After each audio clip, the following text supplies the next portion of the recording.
Some of you might think I'm pretty brutal talking about it like this because you might see yourself in this light. Well, that's too damn bad. Okay? This is common sense. You don't have to analyze this. When you're analyzing this, you know what you're telling me? You're not out there. You can't possibly keep doing this and running the lure up on the shoreline. It's impossible. So I know you're not there. I know you're not trying to do this. Okay? This is why we have some instruction. This is what it's all about. Once you've eliminated the shallows and you want to check a depth out to 9 to 12 feet, there's where the mapping interpretation comes. Where is the drop off here? Where is the abrupt change of depth? Before you run deeper than 10 feet, you have to know where the drop off is. You got to know what depth it is. In the old days, we didn't have a depth finder, so we had to use markers, and we had to use line sights and shoreline references. We did everything. Nowadays, guys are running the lures with the depth finder when they should be able to map the bar with the depth finder and then run the bar with the lures. Before you make this pass, is that drop off between 9 and 11 feet? Are you going to be able to reach it with just the 200 running 9 and 11 feet? Chances are no. Sometimes yes. Okay, like Mona, you can on some of the bars. You move out to the 5th size lure, the 100. Did you need the 100? You're fishing a depth of 12 to 15 feet now. Is the drop off, the abrupt change of depth, that the fastest break into the deepest water in the area, does it occur at a depth within reach of that lure? If you know that and you use it, you've now completed the trolling passes to eliminate that particular structure as to whether there be a fish movement going on at that particular time. This is what you've done. You've strained the shallows out to 8 to 10 feet. You've covered from 10 feet to 15 feet to the drop-off. You haven't caught a fish. Chances are there's not a movement right now. There's nothing going on. Same way with the weed line. How do we do it on the weed line? On the weed line, you could stack your lures along the edge of the weeds, and this may work very good out here in Muskegon too, by the way. Starting out with the 500 along the edge of the weeds and stack those lures right on down when you troll them. This isn't going to be easy. This can be rather difficult. You're going to have to put markers out. Anybody wants to talk about where to put the markers and stuff, I'll be glad to talk to you about it later. Most of the time, you're going to be at the base of that weed line before you make contact with the fish. But you could catch some northern that are up high on the weeds. Now, they're not suspended over the deep water. They're just high on the weeds, part way up. That could be a 17-foot weed line. The northern might be 10 feet down. So as you stack the lures along the weed line, you catch the fish. Or maybe only one northern 10 feet down. The others might be at the base of the break line, but the one 10 feet down might be the 25-pounder. And if you don't stack the lures along the weed line, you may not catch him, because you might run under him. Okay? Now, the question that says deeper, here's where the mapping interpretation comes in. You and I were fishing a bar on the west shore. And through the process of elimination of the 5 spoon plugs, trolling, we were able to reach the break line, the drop off, the abrupt change of depth that drops from the bar, the end of the bar, into the deepest water in the area. The fastest break to the deepest water in the area. Now we go over on the other side of the lake and we fish the east shore. And there's a bar similar to that, a long ridge type structure running out. And we run all 5 sizes on that particular structure. And we figured, well, it's eliminated. We're out to the 100. We did that over there and didn't catch a fish, so there's nothing going on right now. But because you didn't interpret the structure right, because you didn't map it right, I'm going to show you what happened. This is what happened. Where it says 100 there, that should be a 700, okay? And 700 where it's a 200 and a 800 where it says 100. I'm making this change. Here's what happened. That bar on the east shore is in the same lake as the bar on the west shore, but in no way does it resemble it, because the abrupt change of depth takes place at a depth deeper than 15 feet.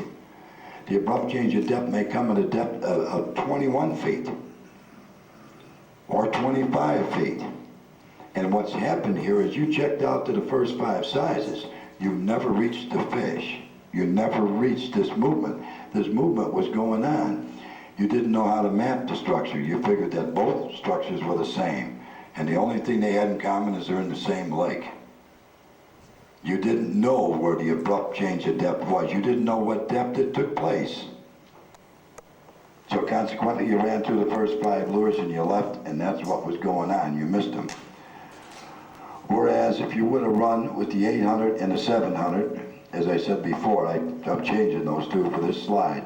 If you'd have got out to the 800 or used wire, you would have hit that school of fish and you would have been into them. Had you known that that abrupt change of depth occurred at a depth deeper than 15 feet, you would have ran into that school of fish. So if you don't map bars, and if you can't look a bar over and put some markers on it and then draw a picture of it, you're not going to be real successful if you keep fishing a lot of different lakes. You've got to know the shape of the bar. You've got to know where the fastest break to the deepest water in the area is, and you've got to know what depth it occurs at. If you don't know that, you don't know what lure to hit the drop-off with.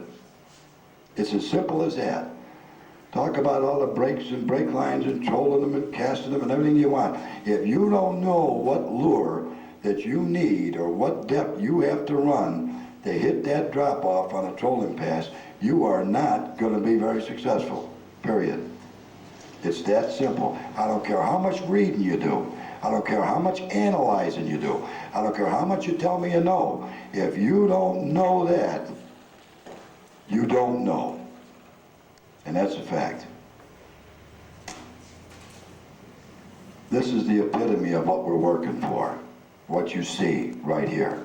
Being able to drop the anchor down and make a long cast and let it sink over the break line and crank the free running bottom bumping lure of the spoon plug back through the school of fish. Until you've done this, you probably won't understand what I have to say right now. A guy asked me a question. He says, when you're trolling and you catch one of those big bass, this was in Illinois, he says, what do you cast? And I said, what do I cast? What do you cast to the fish? I said, let me ask you the same question. If you just caught a 5-pound bass trolling a yellow 100 spoon plug, what do you suggest you should cast to the bass? He said, that was kind of stupid, wasn't it? I said, it wasn't stupid. It just wasn't using your head. Now what we have is we have some guys who are good trollers. They'll catch a bass, they'll anchor the boat and take a spinny rod and throw a plastic worm in there. Because they have no faith in the free running bottom bumping lure.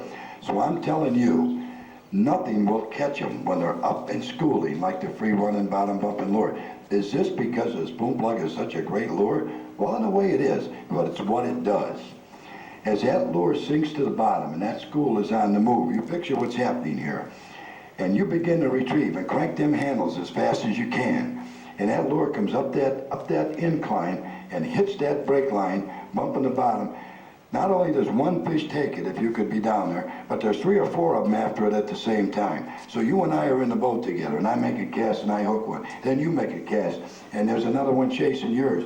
And by that time I threw this one on the bottom of the boat. That don't look like the Bassmasters, does it?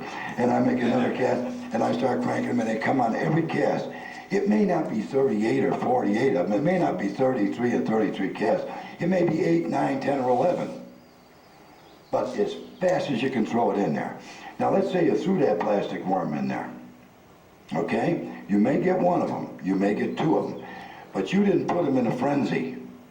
That lure puts them in a frenzy, that walking lure coming through there. And if they didn't like it, if they didn't like the walking lure, why'd they take it on the troll like that?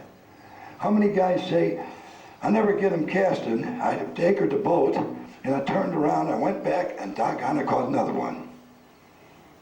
And then I thought I better not cast, so I turned around, I came back, and I caught another one. Well, pretty soon, by the time he's done patting himself and his partner on the back and putting the fish in the live well or whatever, taking pictures, whatever he's doing, the movement's over with. He should have been in the casting position. This is what we're working for. All of you fish with plastic worms and jump type lures. I do too, and jump spoons. But whatever you do, do yourself a favor and use the spoon plug first on the cast if you can. If you can anchor in water shallower than 8 to 10 feet, you can use a 100 on the cast. You have to be able to anchor the boat, put a marker where you want to anchor, and reach the drop off on the normal cast. You've got to be able to reach over that drop off. If you have to, and you can cast a 100 to cover it, if you can anchor in water shallower than 8 to 10 feet. If you have to anchor at 12 feet or 14 feet, don't say, oh, I can't cast a spoon plug now. Yes, you can. One of the best casting lures in the world is 700 spoon plug. You cast a 700, it weighs 3/4 of an ounce, and it cranks good, if you're properly rigged. If you want to know what properly rigged is, we'll show you what a spoon plugger calls properly rigged. And if you're not properly rigged to cast a spoon plug, you're not properly rigged to fish a jig and worm, you're not properly rigged to fish a jump spoon, you're not really properly rigged to fish anything on the cast, unless you got the right stuff, okay? Some structure situation slides. I'm not going to keep you here all night, but I want you to see these. And when this is all over with, if you want to ask me any questions, I'll be glad to answer them for you. But I'm just trying to, because you got a lot of experience, guys, I'm just trying to give you some of the important things and some of the things I think will make a difference. Okay, let's take about a 10 or 15 minute break.